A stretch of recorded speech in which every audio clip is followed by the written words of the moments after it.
જય દ્વારકાધીશ, કેમ છો બધા? મજામાં? તો હમણાં કોમેન્ટો આવે છે આ રોટલાના વિડીયા બનાવ્યા પછી કે તમે બાજરાનો કયો લોટ વાપરો છો, તો તમને બતાવી દઉં. અત્યારે વાપરીએ છીએ ઈવાનો.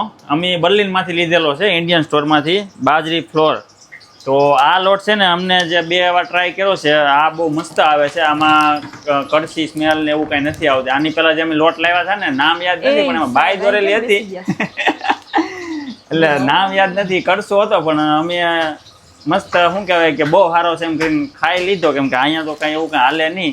અને જે જર્મનીથી જે મિત્રો વિડીયો જોતા હોય ને, એ જરીક કહેજો કે તમે બાજરીનો જો રોટલા બનાવતા હોવ ને, તો કહેજો કે તમે કયો લોટ વાપરો છો. જો આનાથી કે સારો આવતો હોય ને તો અમે એ લાવી. તો અને તમને રોટલા કેવા થાય છે ને તમને લાઈવ બતાવી દઈએ, કેમ કે આની પહેલાં જે લોટ લાવ્યા હતા ને બાય દોરેલી હતો એ લોટ, એમાં છે ને લોટ ફાટતો હતો. આમાં ફાટતા નથી રોટલા, તમને લાઈવ બતાવી દઈએ. જોઈ લો મિત્રો, ગરમા ગરમ રોટલા હોય અને જો તમારા પડ આખું ઉસકી જાય. આ શું કહેવાય કે ફાટતો નથી લોટ. અને આ બહુ મસ્ત આવે છે. હજી પેકેટ તમને બતાવી દઉં પાછું, જોઈ લેજો. અને જે મિત્રો જર્મનીમાં રોટલા જે બનાવતા હોય ને, જરીક કોમેન્ટ કરજો આનાથી કે સારો લોટ આવતો હોય ને, તો અમે પછી એ ટ્રાય કરીએ. તો મળીએ આવતા વ્લોગમાં. જય દ્વારકાધીશ.